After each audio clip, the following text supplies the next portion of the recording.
નમસ્કાર મિત્રો, દેશ અને દુનિયાના સૌથી મોટા સમાચારમાં આપનું સ્વાગત છે। તો આજના તાજા સમાચાર મેળવવા માટે વિડીયોને અંત સુધી જોતા રહો અને આવા જ દરરોજના સમાચાર સૌથી પહેલા મેળવવા માટે આ ચેનલને સબસ્ક્રાઇબ કરવાનું ના ભૂલતા।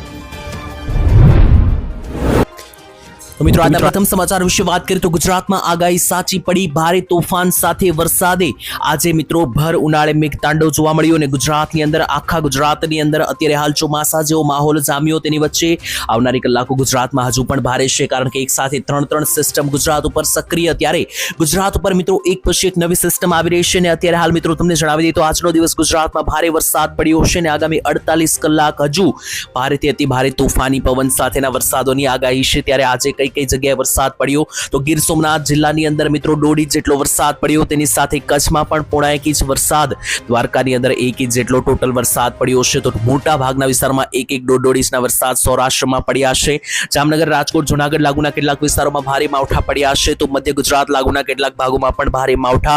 તેની સાથે મિત્રો તમને જણાવી દઈએ તો ખાસ કરીને વહેલી સવારે જ મિત્રો રાજકોટ, ગીર સોમનાથ બાજુના ભાગોની અંદર વાદળો ચડ્યા હતા અને સાંજ પડતાની સાથે જ કરા સાથે અમુક ભાગોમાં તો મિત્રો ભારે પવનો સાથે વરસાદ પડ્યા અને હજુ આવનારા 2-3 દિવસ મિત્રો ભારે રહેશે। અને તમને મિત્રો જણાવી દઈએ તો 7 અને 8 તારીખ આસપાસ એક નવી સિસ્ટમ ગુજરાત ઉપર જોવા મળી રહી છે। તો મિત્રો એક પછી એક નવી સિસ્ટમ ગુજરાત ઉપર આવી રહી છે, જાણે ચોમાસું બેસી ગયું હોય તેવી રીતના મિત્રો સિસ્ટમો આગળ વધી રહી છે। જોકે અત્યારે મિત્રો જોવા જઈએ તો ખાસ કરીને આજે વરસાદો છે તેને કારણે ગુજરાતના ખેડૂતોને લાખો કરોડોનું નુકસાન થયું છે અને મિત્રો બાકી જોવા જઈએ તો હજુ પણ અત્યારે હાલમાં જે સિસ્ટમ એક્ટિવેટ છે તે હજુ ગુજરાતથી હટી નથી। આવનારી કલાકો હજુ ભારે છે। મધ્ય ગુજરાત, દક્ષિણ ગુજરાત અને ઉત્તર ગુજરાતમાં હજુ આગામી કલાકોમાં ભારે વરસાદના રાઉન્ડો બની શકે। ત્યાર પછીના ખૂબ જ મહત્વના સમાચાર જાણી લઈએ તો હવે દુશ્મનોની ખૈરિયત નથી તેવું ગુજરાતની અંદર ખાસ કરીને તમને જણાવી દઈએ તો સમાચાર સામે આવી રહ્યા છે। ભારતના રક્ષા મંત્રી રાજનાથ સિંહે જણાવી દીધું છે કે હવે ભારતના દુશ્મન દેશો જે છે તે ખાસ કરીને કોઈ પણ હલચલ કરશે તો તેમની ખૈરિયત નથી, કારણ કે ભારતે હવે મિત્રો નવા પરમાણુ બોમ્બની જે છે તે સિસ્ટમ વિકસાવી લીધી છે અને આનો ઉપયોગ ભારતને કોઈ પણ ક્ષતિ પહોંચાડવામાં આવશે તો સામે કરવામાં આવશે। મિત્રો તમને જણાવી દઈએ તો ભારતમાં જે છે તે પરમાણુ બોમ્બ બનાવવાની શરૂઆત આજથી 20 વર્ષ પહેલા ડોક્ટર અબ્દુલ કલામ અને હોમી ભાભા તરફથી કરવામાં આવી હતી અને આજે મિત્રો એ ટેકનોલોજીને વધારે એડવાન્સ લઈ જઈને ખાસ હવે મિત્રો પરમાણુ બોમ્બ ભારત જમીનના માધ્યમથી પણ મારી શકશે, હવામાંથી પણ મિત્રો મારી શકશે અને જળ દ્વારા પણ મિત્રો હવે સબમરીન મિત્રો વિકસાઈ લેવામાં આવી છે। તો મિત્રો જણાવી દેવામાં આવ્યું છે કે ભારત હવે પરમાણુ તો ધરાવે છે, પરંતુ માત્ર હવાઈ હુમલાથી નહીં પરંતુ જમીનથી પણ મિત્રો હુમલો કરીને પરમાણુ ભારત મારી શકશે, હવાઈથી પણ મારી શકશે અને પાણીથી મિત્રો અત્યાર સુધી ના હતું, પરંતુ હવે જે નવી ટેકનોલોજી વિકસાવવામાં આવી છે તે મુજબ હવે ભારતે નવી પરમાણુ બેલેસ્ટિક મિસાઇલો બનાવી છે જે સબમરીનમાંથી એટલે કે દરિયામાંથી ઘૂસીને પણ મિત્રો જે છે તે પરમાણુ મારી શકશે। તો ભારતને કોઈ પણ પ્રકારની જો ક્ષતિ પહોંચાડવાની કોઈ પણ દેશ હિંમત કરશે તો આનું પરિણામ ખૂબ ભૂંડું આવશે અને ભારત કોઈ પણ દુશ્મનોને ખૈરિયત પહોંચાડી શકશે નહીં તેવું મિત્રો જણાવવામાં આવ્યું છે ભારતના રક્ષા મંત્રી તરફથી। મિત્રો અહીંયા નામ નથી લેવામાં આવ્યું, પરંતુ આ ખુલ્લી સૂચના પાકિસ્તાન માટે આપવામાં આવી છે તેવું લોકોનું કહેવું છે, કારણ કે પાકિસ્તાન અત્યારે અને ભારત ઉપર મિત્રો પાકિસ્તાનનો રેકોર્ડ રહ્યો છે કે ભારત ઉપર પાકિસ્તાન કારણ વગરના હુમલાઓ કરતું આવ્યું છે।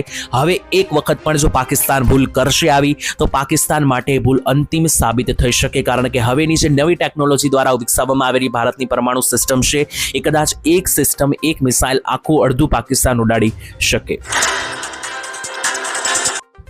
ત્યારબાદ મહત્વના સમાચાર જોઈએ તો ખેડૂતોના મોઢે આવેલો કોળિયો છીનવાઈ ગયો। કેરીના પાકથી લઈને લસણના પાક બધા જ પાકો ધોવાઈ ગયા છે। ત્યારે આજે મિત્રો સમાચાર આવી રહ્યા છે ગીર સોમનાથ જિલ્લાની અંદર વેરાવળમાં જ્યારે 2.5 ઇંચ જેટલો વરસાદ ખાબક્યો, કેટલાક લોકોનું કહેવું છે અને અત્યાર સુધી ઓફિશિયલી પાકું થઈ ચૂક્યું છે કે 1.5 ઇંચ જેટલો વરસાદ પડી ગયો છે। ત્યારે આ બધી પરિસ્થિતિના ભાગરૂપે મિત્રો કેરી, લસણ અને અન્ય પણ મિત્રો જે પાકો છે ઉનાળુ પાકો તેને મોટું નુકસાન પડ્યું છે। ત્યારે ખેડૂતોના આ વખતે મિત્રો ઘણા લોકોનું કહેવું હતું કે ઘણી સારી સિઝન રહી હતી, પરંતુ ખેડૂતોના મોઢે આવેલો કોળિયો હવે છીનવાઈ ગયો છે।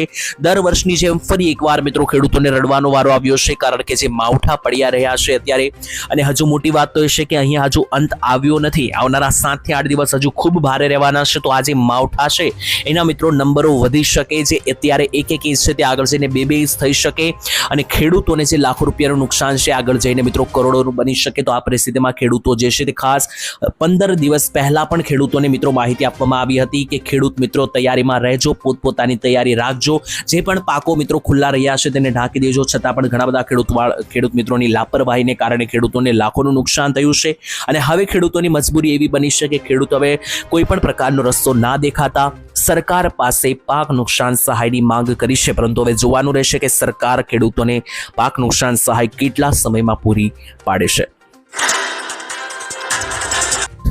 ત્યારબાદ જોઈએ તો ઈરાન, અમેરિકા અને ઇઝરાયલ વચ્ચે ચાલી રહેલું યુદ્ધ હવે ઘાતક મોડ ઉપર આવી ગયું છે. આજે યુદ્ધમાં શું શું થયું વિસ્તારથી જાણીએ તો આની અસર મિત્રો 100% ભારતને પડવાની છે. ભલે ભારત યુદ્ધમાં ભાગ ના લેતું હોય, પરંતુ આ યુદ્ધને કારણે ભારતના લોકોના રસોડા અને ખિસ્સા સુધી અસરો પહોંચી રહી છે. ત્યારે આજે શું થયું યુદ્ધમાં તો મિત્રો તમને જણાવી દઈએ તો ઈરાન અને અમેરિકા વચ્ચેનું જે આ યુદ્ધ છે તેમાં ચોખ્ખું ઈરાન જીતતું જોવા મળી રહ્યું છે. કારણ કે અમેરિકાને પહેલા તો એવું હતું કે 5 દિવસમાં ઈરાન જેવા નાના દેશને તોડી પાડીશું, પરંતુ ઈરાને એટલી ટક્કર આપી છે કે હવે 1.5 મહિનો થઈ ગયો છતાં પણ ઈરાન હાર માનવા તૈયાર નથી. અને સ્થિતિ હવે એવી બની છે કે જો અમેરિકા માફી નહીં માગે અને અમેરિકા જ સામેથી યુદ્ધ પૂરું નહીં કરે ત્યાં સુધી યુદ્ધ હવે પૂરું થતું દેખાતું નથી. કારણ કે ઈરાન પોતાનો વળતો જવાબ આપી રહ્યું છે. રસ્તાઓ બ્લોક કરીને મિત્રો આખી દુનિયાની અંદર અત્યારે પેટ્રોલ ગેસની અછત સર્જાવી રહ્યું છે અને આની અસર હવે અમેરિકા ઉપર દબાણ બની રહ્યું છે કે અમેરિકા સામેથી યુદ્ધ પૂરું કરે. અને મિત્રો ડોનાલ્ડ ટ્રમ્પને જે છે તે ખાસ કરીને સામેથી યુદ્ધ પૂરું કરવામાં પોતાની રેપ્યુટેશનની ચિંતા છે, જેથી કરીને ડોનાલ્ડ ટ્રમ્પ પણ મિત્રો જે છે તે અત્યારે આ યુદ્ધ ખેંચી રહ્યા છે.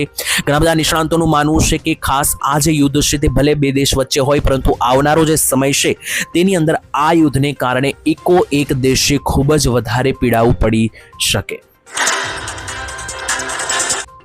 ત્યારબાદ મિત્રો મહત્વના સમાચાર પેટ્રોલને લઈને નીતિન ગડકરીએ કરી છે સૌથી મોટી જાહેરાત. ત્યારે મિત્રો આપણે જાણીએ છીએ કે અત્યારે જે છે તે યુદ્ધની અસરની વચ્ચે પેટ્રોલના ભાવ પણ લગાતાર વધી રહ્યા છે અને ભારતમાં પેટ્રોલિયમને લઈને કેટલીક ક્રાઇસિસ પણ જોવા મળી હતી. ત્યારે મિત્રો તમને જણાવી દઈએ તો તમને ના ખબર હોય તો શેલ પેટ્રોલ પંપમાં 2 દિવસ પહેલા ભાવ વધારવામાં આવ્યા હતા. આજે પણ મિત્રો જે છે તે ખાસ કરીને સીએનજીમાં વધારો કરવામાં આવ્યો છે. ત્યારે ઈંધણના ભાવ લગાતાર વધી રહ્યા છે. તેના ભાગરૂપે નીતિન ગડકરીએ કહ્યું કે આજે કટોકટી છે તેમાંથી બોધપાઠ લેવો જોઈએ. આપણે અત્યારે મિત્રો જે આ પેટ્રોલ ડીઝલ ઇંધણની કટોકટી સર્જાય છે એમાંથી આપણે શીખવું જોઈએ એવું નીતિન ગડકરીએ કહ્યું છે કે આપણે આ પ્રકારના ઇંધણ ઉપર જે છે તે મિત્રો ના ચાલવું જોઈએ. આપણે બીજા કેટલાક રસ્તાઓ શોધવા જોઈએ. અને ખાસ મિત્રો અહીંયા નીતિન ગડકરીએ એવું કહ્યું છે કે પેટ્રોલ ડીઝલ ને ઇંધણથી ચાલતી ગાડીઓની જગ્યાએ આપણે ઇલેક્ટ્રિક વાહનો તરફ આગળ વધવું જોઈએ. કારણ કે વાહનો અપનાવવામાં અત્યારે મિત્રો ઝડપી વધારો જોવા મળી રહ્યો છે. ઇલેક્ટ્રિક વાહનો લોકો વધારે ખરીદી રહ્યા છે. છેલ્લા કેટલાક સમયમાં ઇલેક્ટ્રિક ટ્રક, ઇલેક્ટ્રિક બસો અને હવે તો ઇલેક્ટ્રિક ગાડીઓ બધું આવી ચૂક્યું છે. 40 થી 50% વધારો થયો છે ખરીદવામાં. કારણ કે પહેલા મિત્રો જે લોકો 100% લોકો એટલે કે બધા લોકો જે પેટ્રોલથી ચાલતી ડીઝલથી ચાલતી વાહનો લેતા હતા, હવે 50% એટલે કે અડધા ભાગના લોકો ઇલેક્ટ્રિક વાહનો તરફ આગળ વધ્યા છે. જે દર્શાવે છે કે લોકો જે છે તે હવે નિર્ધારિત ઉર્જા સ્ત્રોતથી દૂર જઈ રહ્યા છે. એટલે કે પેટ્રોલ ડીઝલ જેવા સ્ત્રોત ઈંધણ ઉપર ભરોસો નથી લોકોને, જેથી કરીને ઇલેક્ટ્રિક વાહનો તરફ લોકો આગળ વધી રહ્યા છે. અને આપણે આ રીતનો મિત્રો જે છે તે ખાસ કરીને બદલાવ કરવો પણ પડશે. કારણ કે 100% આપણે ઈંધણ ઉપર ભરોસો ના કરી શકીએ. કારણ કે કોઈ પણ પ્રકારની સ્થિતિ માટે દરેક લોકોએ હંમેશા માટે રેડી રહેવું જોઈએ. ત્યારબાદ જોઈએ તો મોદીજીની ભાગ્ય બદલનાર યોજના વિશે વાત કરીએ. મિત્રો સરકાર અત્યાર સુધીમાં ઘણી બધી યોજના ચલાવે છે. અંદાજિત 250 જેટલી યોજના છે, પરંતુ આ એક યોજનાને મોદીજીએ કહ્યું છે કે આ ભાગ્ય બદલનારી યોજના છે. અને આ યોજના એવા લોકો માટે છે કે જે જીવનમાં ખરેખર કંઈક મોટું કરવા માંગે છે, પરંતુ પોતાની પાસે પૈસા નથી. તો પ્રધાનમંત્રી મોદીએ મિત્રો આ પ્રસંગે લાભાર્થીઓને અભિનંદન પાઠ બનાવ્યો છે અને આ યોજનાનું નામ છે પ્રધાનમંત્રી મુદ્રા યોજના. આજે પ્રધાનમંત્રી મુદ્રા યોજના છે એવા લોકો માટે છે કે જે કંઈક મોટું પોતાનો બિઝનેસ, પોતાનો ધંધો શરૂ કરવા માંગે છે, પરંતુ એ લોકો પાસે પૈસા નથી. તો આવી પરિસ્થિતિમાં સરકાર સામેથી 20 લાખ રૂપિયા જેટલી સહાય આપશે અને એવા લોકોને કે જે કંઈક પોતાનો બિઝનેસ ધંધો શરૂ કરવા માંગે છે અને આ યોજનાનો લાભ લઈને તમે તમારો બિઝનેસ મોટો કરી શકો અને રિયલીમાં તમે ધાર્યું ના હોય તેવું પરિણામ મેળવી શકો. એટલે જ મોદીજીએ કહ્યું કે આજે પ્રધાનમંત્રી મુદ્રા યોજના છે એ એવા લોકો કે જે કે પોતાનું ઊભું કરવા માંગે છે તેવા લોકો માટે ભાગ્ય બદલનારી આ યોજના જે છે તે મોદીજીએ મિત્રો ગણાવી. તો મિત્રો જો તમારે પણ પોતાનો કંઈક મોટો બિઝનેસ ધંધો શરૂ કરવો હોય અને તમારી પાસે રોકાણ માટે પૈસા ના હોય તો આ યોજનામાં 20 લાખ રૂપિયા સુધીનું રોકાણ તમે સરકાર પાસેથી સહાય રૂપે મેળવી શકો. ત્યાર પછીના સમાચાર જોઈએ તો હવે તમારે બધા પ્રૂફ બધા દસ્તાવેજો એક કરવા પડશે. ખાસ મિત્રો આધાર કાર્ડ, પાન કાર્ડ, જન્મ તારીખનો દાખલો, ડ્રાઇવિંગ લાયસન્સ, આ બધા પ્રૂફ જે છે તેને લઈને ખાસ કરીને એક મોટા સમાચાર આવી રહ્યા છે. તો મિત્રો તમારે જે છે તે અહીંયા ધ્યાન દેવું પડશે. તમારી ડિટેલ્સ એટલે કે આધાર કાર્ડ, પાન કાર્ડ, ચૂંટણી કાર્ડ કે ડ્રાઇવિંગ લાયસન્સ કે જન્મ તારીખનો દાખલો, આ બધી વસ્તુઓ પર તમારી જે માહિતીઓ છે એક વખત મિત્રો બધા પ્રૂફ એક સાથે મૂકીને ચેક કરી લેજો. કારણ કે જન્મ તારીખના દાખલાને લઈને મિત્રો જે કંઈ મૂંઝવણો હોય તેને લઈને ખાસ હવે ગુજરાત હાઈકોર્ટે મહત્વનો ચુકાદો આપી દીધો છે. ગુજરાત હાઈકોર્ટે કહ્યું છે કે આધાર કાર્ડ ઉપર, પાન કાર્ડ ઉપર કે ડ્રાઇવિંગ લાયસન્સ ઉપર લખેલી જે મિત્રો જન્મ તારીખ છે તેને માન્ય ગણાવવામાં આવશે નહીં. એક જ પ્રૂફ એવું છે કે જેના ઉપર લખેલી જન્મ તારીખ તમારી જે છે તે માન્ય ગણાશે, એ છે તમારો જન્મ તારીખનો દાખલો. તો તમારા જન્મ તારીખના દાખલામાં જે કંઈ પણ મિત્રો તમારી જન્મ તારીખ લખી હોય એ જ તમારે બધા પ્રૂફ બધા દસ્તાવેજોની અંદર કરાવવી પડશે. જેમ કે આધાર કાર્ડ, પાન કાર્ડ બધામાં સેમ ટુ સેમ કરાવવી પડશે. કારણ કે આધાર કાર્ડ, પાન કાર્ડ કે લાયસન્સમાં જે તારીખ હશે એને માન્ય નહીં ગણવામાં આવે. હવેથી માત્ર જન્મ તારીખના પ્રમાણપત્ર એટલે કે દાખલામાં જે તારીખ હશે એ જ 100% સાચી ગણવામાં આવશે. ત્યાર પછી જોઈ લઈએ તો ગુજરાતમાં શું મફત વીજળી આપવામાં આવશે કે નહીં. સરકારે કરી છે સૌથી મોટી જાહેરાત. તો અત્યાર સુધી મિત્રો ભારતના ઘણા બધા એવા રાજ્યો છે કે જ્યાં સરકાર મફતમાં વીજળી આપે છે, પરંતુ ગુજરાતની અંદર લગાતાર માગણીઓ કરવામાં આવી રહી છે કે ગુજરાતની અંદર પણ આ મફત વીજળી કરી આપવી જોઈએ. ત્યારે ગુજરાતના ઘણા બધા લોકોએ માંગ પણ કરી હતી અને ગઈ જ્યારે 2022ની ગુજરાતમાં ચૂંટણી હતી ત્યારે આમ આદમી પાર્ટીએ ગુજરાતમાં વાયદો પણ આપ્યો હતો કે જો આમ આદમીની પાર્ટીની સરકાર બનશે તો ગુજરાતમાં 300 યુનિટ મફત વીજળી આપવામાં આવશે. અને મોટી વાત એ છે કે આવનારા વર્ષે પાછી ગુજરાત ચૂંટણી છે ત્યારે શું ચૂંટણી પહેલા ગુજરાતને મફત વીજળી મળી શકે કે નહીં, અને જો નહીં મળે તો ખાસ આમ આદમી પાર્ટી જે છે તે ચૂંટણી જીતીને મફત વીજળી આપવાનો વાયદો ફરી એકવાર કરી શકે ત્યારે સરકાર ઉપર દબાણ બની શકે. કારણ કે ભારતના ઘણા બધા એવા રાજ્યો છે કે પહેલા મિત્રો દિલ્હીમાં આમ આદમી પાર્ટીએ મફત વીજળી આપી હતી, ઝારખંડમાં 125 યુનિટ મફત વીજળી મળે છે, રાજસ્થાનમાં પણ મિત્રો 300 યુનિટ અમુક પરિવારોને મફત વીજળી મળે છે, હિમાચલ પ્રદેશમાં, પંજાબમાં આ બધા રાજ્યોની અંદર મળે છે મફત વીજળી. ત્યારે ગુજરાતમાં મળશે કે નહીં તેને લઈને જ્યારે પ્રશ્નો પૂછવામાં આવ્યા ત્યારે બજેટ દરમિયાન ભારતની અંદર જ્યારે મફત વીજળી મળશે તેમાં ગુજરાતમાં મળશે કે નહીં તેના જે પ્રશ્નો પૂછવામાં આવ્યા તેનો જવાબ ભાજપના કેટલાક નેતાઓએ આપ્યો હતો કે ગુજરાતમાં મફત વીજળી આપવાની સરકારની અત્યારે હાલ કોઈ યોજના નથી, પરંતુ જોવાનું રહેશે કે આવનારા સમયમાં શું થાય. ત્યાર પછીના મહત્વના સમાચાર જોઈએ તો મહિલાઓને મળશે 15,000 રૂપિયાની સહાય કરવામાં આવી સૌથી મોટી જાહેરાત. પ્રધાનમંત્રી વિશ્વકર્મા યોજના અંતર્ગત મહિલાઓને ફ્રીમાં સિલાઈ મશીન આપવા માટે સરકારે મોટી જાહેરાત કરી દીધી છે. ત્યારે અત્યારે મિત્રો ગુજરાતની અંદર જે છે તે મહિલાઓ પોતાનો રોજગાર મેળવી શકે અને પોતે મહેનત કરીને પૈસા કમાઈ શકે તે માટે સરકાર હવે મહિલાઓ માટે ફ્રીમાં સિલાઈ મશીન ઉપલબ્ધ કરાવશે. એટલે કે મહિલાઓને સિલાઈ મશીન લેવા માટે 15,000 રૂપિયા આપશે. આના માટે મિત્રો સૌથી પહેલા તો કેટલીક શરતો છે. મહિલાઓની ઉંમર 18 વર્ષ વધારે હોવી જોઈએ આ યોજનામાં લાભ લેવા માટે, અને ખાસ મહિલાના પરિવાર જે છે તેની વાર્ષિક આવક 1.5 લાખ રૂપિયાથી ઓછી હોવી જોઈએ. તમારા પરિવારની જે આવક છે તે 1.5 લાખ રૂપિયાથી ઓછી હોવી જોઈએ. તેની સાથે આધાર કાર્ડ, બેંક ખાતાની પાસબુક, પાસપોર્ટ સાઇઝનો ફોટો, આવકનો દાખલો અને જાતિનું પ્રમાણપત્ર આટલા ડોક્યુમેન્ટ તમારી પાસે હોવા જોઈએ. તેની સાથે બીજી પણ મિત્રો કેટલીક અપડેટ છે, જેમ કે તમારા નજીકના જે CSC કેન્દ્રો છે ત્યાં નજીકમાં જઈને મિત્રો તમે આ યોજના વિશે અરજી કરાવી શકો, જેમાં તમને મિત્રો જે છે તે ખાસ કરીને આ યોજનાનો લાભ મળી જશે. તો ખાસ તમામ લોકો કે જેમને યોજનાનો લાભ લેવો હોય નજીકના કેન્દ્રોમાં જઈને અરજી કરાવી શકે. ત્યાર પછીના ખૂબ જ મહત્વના સમાચાર જોઈએ તો ગામડે મોટો ફાયદો થશે. ખુશખબર આવી રહી છે. ગામડાથી રહેતા તમામ લોકોને હવે એક મોટી ભેટ મળવા જઈ રહી છે. ત્યારે સરકારે મિત્રો હવે ગામડાને લગતા સરકારી કામો સરળ બનાવી દીધા છે. પહેલા મિત્રો ગામડે રહેતા કોઈ પણ સભ્યએ પોતાનું કોઈ પણ કામ પતાવવા જવું હોય તો ગામડેથી જિલ્લા લેવલે કે તાલુકા લેવલે ધક્કા ખાવા પડતા હતા. જેમ કે મિત્રો કોઈ વ્યક્તિ કોઈ ગામના છેવાડે રહેતો હોય તો એમને ગામેથી મિત્રો કોઈ કામ ના થતું હતું, કોઈ પણ સરકારી કામો કે કોઈ પણ સરકારી કચેરીઓના ધક્કા ખાવા માટે તાલુકા લેવલે અથવા જિલ્લા લેવલે જવું પડતું હતું. પરંતુ હવે મિત્રો આવું નહીં થાય. ગુજરાત સરકાર દ્વારા આ સંદર્ભે કરવામાં આવેલી જાહેરાત મુજબ 54 પ્રકારના તમારા સરકારી મહેસૂલી કામો છે, 13 પ્રકારના સામાજિક ન્યાય અધિકારીતા વિભાગ છે તે મુજબ હવે તમારા દરેક કામો ગામડેથી જ પતી જવાના છે. એટલે કે જે તમારા ગામેથી મિત્રો કોઈ પણ અન્ય તાલુકા લેવલે ધક્કો નહીં ખાવો પડે. તમારા ગામડાની અંદર જ મિત્રો તમે VCના મારફતેથી તમામ સરકારી કામો હવે કરાવી શકશો. અને આની અંદર 20 રૂપિયાની તમારી પાસેથી મામૂલી ફી લેવામાં આવશે. એ 20 રૂપિયાની મામૂલી ફીમાં તમારા સરકારી પ્રમાણપત્રો પણ તમને મળી જશે અને તમારા 54 પ્રકારના સરકારી કામો જે છે તે મિત્રો હવે ગામડા લેવલથી કરી દેવામાં આવશે. ત્યારબાદ જોઈએ તો મોંઘવારી મુદ્દે રાહુલ ગાંધીએ કહ્યું છે મોટી જાહેરાત. ખાસ મિત્રો વાત કરીએ તો રાહુલ ગાંધી અવારનવાર ટ્વિટર ઉપર જે છે તે સરકાર ઉપર પ્રહારો કરતા હોય છે, ત્યારે મોંઘવારી મામલે કોંગ્રેસ સાંસદ રાહુલ ગાંધીએ સરકાર સામે મોટી ફટકાર લગાવી છે. ટ્વિટર એટલે કે એક્સ ઉપર રાહુલ ગાંધીએ લખ્યું છે મોદી સરકારમાં પેટ્રોલ 31 રૂપિયા મોંઘું થઈ ચૂક્યું છે. લેટર તેમણે મિત્રો જણાવી દીધું કે ખાસ કરીને પહેલા સિલિન્ડરનો ભાવ, ગેસ સિલિન્ડરનો ભાવ 400 રૂપિયા નજીક હતો, હવે 1000 રૂપિયાને પાર આસપાસ થઈ ચૂક્યો છે. તેમણે મિત્રો જણાવ્યું કે પહેલા લોટનો ભાવ પણ 20 રૂપિયા હતો, ઘઉંનો લોટ હવે 40 રૂપિયા પાર થઈ ચૂક્યો છે, કઠોળથી લઈને દૂધના ભાવ ડબલ થઈ ચૂક્યા છે. તો તેમણે મિત્રો એટલે કે અહીંયા રાહુલ ગાંધીએ એવું કહ્યું કે મોદી સરકાર જે છે તે લોકોને મોંઘી પડી રહી છે, દરેક વસ્તુઓના ભાવ ડબલ થઈ ચૂક્યા છે તેવું રાહુલ ગાંધીનું કહેવું છે. તો આ મામલે તમારું શું માનવું છે? કારણ કે અહીંયા મિત્રો દરેક લોકો.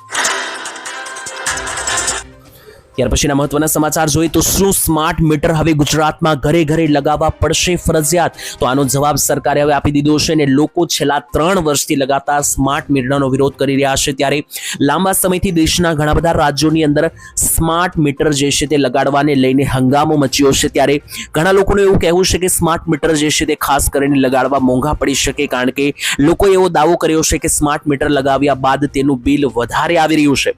હવે મિત્રો સરકારે સ્માર્ટ મીટર વીજળીના મીટરને લઈને મોટી રાહત આપી છે. ત્યારે લોકોનું એવું માનવું છે કે સ્માર્ટ મીટર નથી લગાડવા, કારણ કે ઘણા લોકો એવું કહ્યું છે કે સ્માર્ટ મીટરમાં બિલ વધારે આવશે. તો આને લઈને ઘણા બધા લોકો એવું જણાવી રહ્યા હતા કે ફરજિયાત સ્માર્ટ મીટર ન લગાડવામાં આવે, સરકાર આવો નિર્ણય લે. તો એને લઈને સરકારે અત્યારે મોટી જાહેરાત કરી દીધી છે. દેશભરમાં સ્માર્ટ વીજળી મીટર જે છે તે હવે તમારે ફરજિયાત લગાડવા નહીં પડે. લોકસભામાં મિત્રો જે છે તે ઉર્જા મંત્રી મનોહર ખટ્ટરે માહિતી આપી છે. ગ્રાહકોને ફરજિયાત જે છે તે સ્માર્ટ મીટર લગાડવાની જરૂર નથી. લોકસભામાં પ્રશ્નકાળ દરમિયાન પૂરક સવાલોનો જવાબ આપતા મિત્રો મંત્રીએ કહ્યું કે સામાન્ય ઉપભોક્તાઓને મોટી રાહત છે. જે લોકોએ સાદા મીટર વાપરવા છે વાપરી શકે, સ્માર્ટ મીટર લગાવવા હોય તો સ્માર્ટ મીટર વાપરી શકે, ફરજિયાત લગાવવાની કોઈ જરૂરિયાત નથી. ત્યાર પછીના ખૂબ જ મહત્વના સમાચાર જોઈએ તો યુદ્ધની પરિસ્થિતિના વચ્ચે હવે ગેસ પેટ્રોલની સાથે બીજી બધી વસ્તુઓ, ખાવા પીવાની વસ્તુઓ પણ મોંઘી થઈ શકે, મોંઘવારી વધી શકે. તો એના માટે અત્યારથી તૈયાર થઈ જજો, કારણ કે મિત્રો ગેસ સિલિન્ડરની અંદર ભાવ વધારા થવાથી હોટલોના બિલ વધશે, પેટ્રોલની અંદર ભાવ વધારો થવાથી મિત્રો આવવા જવાના ટ્રાન્સપોર્ટ એટલે કે રિક્ષા ભાડા, બસ ભાડા મિત્રો વધી જશે. આટલું જ નહીં, ખાવા પીવાની વસ્તુઓને પણ ભારે અસર પડવાની છે. આને લઈને મિત્રો એક અહેવાલ, એક સૂત્ર તરફથી માહિતી સામે આવી રહી છે. ઈરાન અને અમેરિકા વચ્ચે જતા ભૌગોલિક એટલે કે રાજકીય તણાવને કારણે, યુદ્ધને કારણે ભારતીય રસોડા સુધી એની અસર પહોંચી ગઈ છે. સામાન્ય માણસના ખિસ્સા સુધી હવે અસર પહોંચી ગઈ છે. ત્યારે આંતરરાષ્ટ્રીય બજારમાં ક્રૂડ ઓઇલ એટલે કે કાચા તેલના ભાવ વધ્યા, આને કારણે પેટ્રોલ અને ડીઝલના ભાવ વધ્યા, અને પેટ્રોલ ડીઝલના ભાવ વધવાને કારણે બસ ભાડા, રિક્ષા ભાડાના ભાવ હવે વધશે. ગેસનો ભાવ વધવાથી મિત્રો હોટલોની અંદર મિત્રો વસ્તુઓ હવે તમને મોંઘી જોવા મળશે. રસ્તા પર કોઈ પણ વસ્તુ તમારે ખાવી હશે એ પણ હવે મોંઘી થતી જોવા મળી શકે. આટલું જ નહીં, કેટલીક બીજી જીવન જરૂરી વસ્તુ છે, જેમ કે સાબુ, કપડાં ધોવાનો પાવડર એટલે કે ડિટર્જન્ટ, ખાદ્ય તેલ એટલે કે જે ખાવામાં મિત્રો તેલ વપરાય છે એ, તેની સાથે પેઇન્ટ એટલે કે ઘર ઉપર જે કલરો લાગે છે, આ કલર હવે મોંઘા થવાની પૂરેપૂરી સંભાવના છે. અહેવાલો અનુસાર FMCG કંપનીઓ નાણાકીય વર્ષ 2027ના પ્રથમ ત્રિમાસિક ગાળા એટલે કે એપ્રિલ જૂનથી કિંમતોમાં વધારો કરવાનું ઓરગણું શરૂ કરી દેવાની છે. ત્યારે કાચા માલના ખર્ચમાં સતત વધારો થઈ રહ્યો છે. આનું મિત્રો કારણ બનશે કે 3 થી 4% સુધીના ભાવ વધારા તમને મોટા ભાગની વસ્તુઓ પર જોવા મળશે. તો પહેલેથી પોતાનું બજેટ હવે ટાઈટ કરી દેજો.